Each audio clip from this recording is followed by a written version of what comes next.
One key Yellowstone character was missing from John Dutton IE's funeral. John Dutton's Yellowstone funeral didn't include one forgotten character.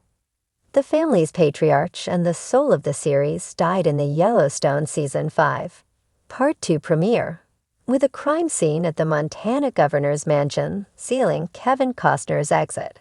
Still, Beth and her brother had some peace of mind about their father's death, since Case helped to reopen the investigation into John IE's fate as a homicide. After the family and cowboys get closure about the cause of John's death, Tate, Carter, and the rest of the family gather to bid their hero farewell. Beth and the other family members take turns saying their final words to the fifth-generation Dutton, who will be the last family member of the Dutton family tree to be buried at the clan's heirloom ranch. Almost everyone who mattered to the patriarch gathered to pay their respects. That said, John's funeral was missing a key figure. Despite being significantly impacted by his death, cowboy Jimmy Herdstrom didn't attend John Dutton's funeral in the Yellowstone finale. When the news about John's death got out, Taylor Sheridan's Travis Wheatley broke the news to Jimmy after learning about it from Rip Wheeler. From there, Jimmy got a week off from work to grieve his former employer. We see Jimmy processing how he wants to handle John IE's death, remarking he'd prefer to get back on his horse and work than take time off during the week to grieve. That said, Yellowstone didn't follow the development by featuring Jimmy at John's funeral, despite already being in Montana. Instead, the Texas-made cowboy climbs back into Travis' pickup to travel back to the Bosque Ranch at the beginning of Yellowstone Season 5, Episode 14, departing just before John IE's final farewell. While it makes sense that Jimmy has work to do back in Texas, showing the cowboy at John's funeral was more than justified. John IE was a crucial figure in Jimmy's life, bringing him to work at the Yellowstone Dutton Ranch as a favor to his grandpa. Yellowstone viewers see the fan-favorite character's story develop over 4 seasons in Montana until Jimmy leaves for Texas in Yellowstone Season 4, where he becomes a proper cowboy and decides to stay after making his life down south. Before his story broke off in Season 4, setting up the character to star in Sheridan's 6666 spin-off, Jimmy was one of the most essential figures on the ranch. Jimmy starts the series as an outsider, which viewers can relate to, so it's all the more appropriate to show him grieving the loss of the series' main star after all these years. The character's absence signals a missed opportunity to highlight one of Yellowstone and John Dutton IE's best cowboys, even if Jimmy is no longer living in the bunkhouse. Enjoy Screen Rant's primetime coverage? Click below to sign up for our weekly Network TV newsletter. Make sure to check Network TV in your preferences. And get the inside scoop from actors and showrunners on your favorite series. The Montana sky stretched endlessly, a muted gray shroud blanketing the land that John Dutton IE had fought to protect his entire life.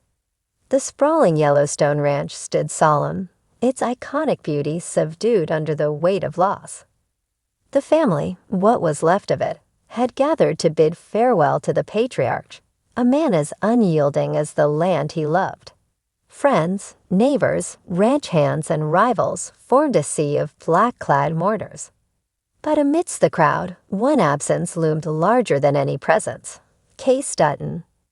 Case's empty seat near the front of the outdoor service was like a glaring wound, one that no whispered condolences or understanding glances could heal.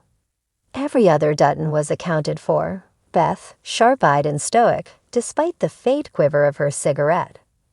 Jamie, distant and tight-lipped, as though the weight of his father's legacy had already begun crushing him. Monica, clutching Tate's hand so tightly her knuckles turned white. Even Rip Wheeler, a man who rarely let the world see him falter, stood like an anchor at Beth's side. But Case, the prodigal son, was nowhere to be found. The whispers began before the first hymn was sung. "Do you think he's okay?" One ranch hand murmured to another. Maybe he couldn't handle it, came the hushed reply. Losing his dad, everything with Monica. Maybe it's too much. But those who knew Case best, or thought they did, knew better. Case wasn't the type to run from pain. If anything, he faced it head-on, even when it threatened to break him. The question wasn't whether Case could handle being here. It was why he chose not to be. Beth's eyes scanned the crowd like a hawk circling its prey. She'd always had a sixth sense for weakness, for betrayal. And right now, her brother's absence felt like both. Coward, she muttered under her breath, the word barely audible over the somber melody of the choir. Rip placed a steadying hand on her arm, but she'd shrugged it off. Beth wasn't in the mood to be consoled. She'd lost her father. She didn't have the patience to lose her brother, too. Jamie, ever the opportunist, saw Case's absence as a chance to cement his own position in the family's hierarchy. He stood stiffly at the podium, delivering a eulogy that was polished, calculated, and entirely devoid of genuine emotion. His words spoke of duty, legacy, and the unbreakable bond of family, but the irony wasn't lost on anyone. The unspoken truth hung heavy in the air. Jamie's relationship with his father had been fractured beyond repair. The eulogy was less about honoring John Dutton and more about convincing the mourners, and perhaps himself, that he belonged here. As Jamie's voice droned on, Monica's gaze remained fixed on the horizon. She'd given up trying to explain Case to the rest of the family. They'd never understand the weight he carried, the way the world seemed to demand pieces of his soul until there was almost nothing left. But even she didn't know why he wasn't here today. The last time she'd seen him, he kissed her forehead and promised he'd be back soon. That had been 3 days ago. Tate tugged at her sleeve, his young face etched with confusion. "Mom, where's Dad?" he whispered. Monica didn't have an answer. Meanwhile, miles away, Case stood at the edge of a ridge overlooking the Yellowstone ranch. The wind whipped at his hair, carrying with it the scent of pine and the distant echo of his father's voice. This was where he'd come to find clarity in the past, to wrestle with the demons that seemed to haunt him at every turn. But today, clarity eluded him. In his hand, he held an old pocket knife, the one John had given him when he was just a boy.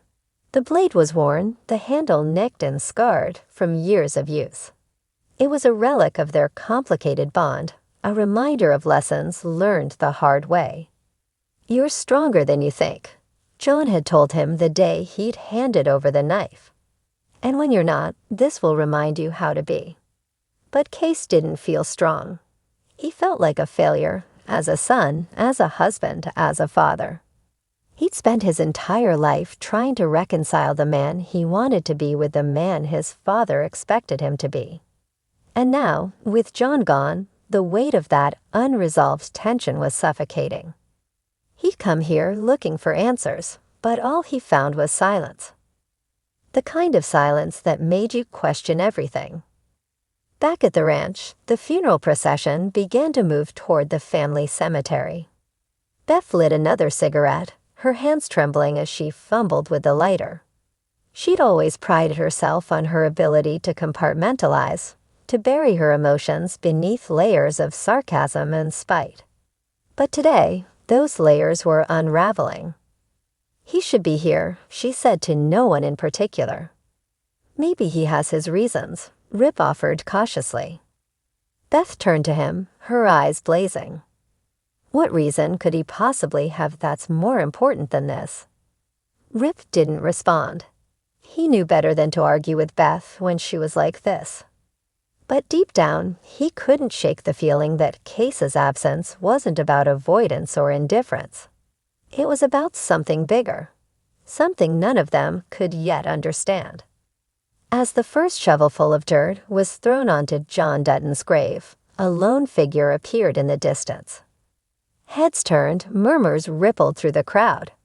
It was Case, his silhouette framed against the fading light. He'd come, but he'd come on his own terms. He didn't join the mourners gathered around the grave. Instead, he stood at the edge of the cemetery, his eyes fixed on the headstone that bore his father's name. He stayed there long after the others had left, long after the sun had dipped below the horizon. It wasn't forgiveness he was looking for, or closure. It was something far more elusive, a way to move forward without losing himself in the process.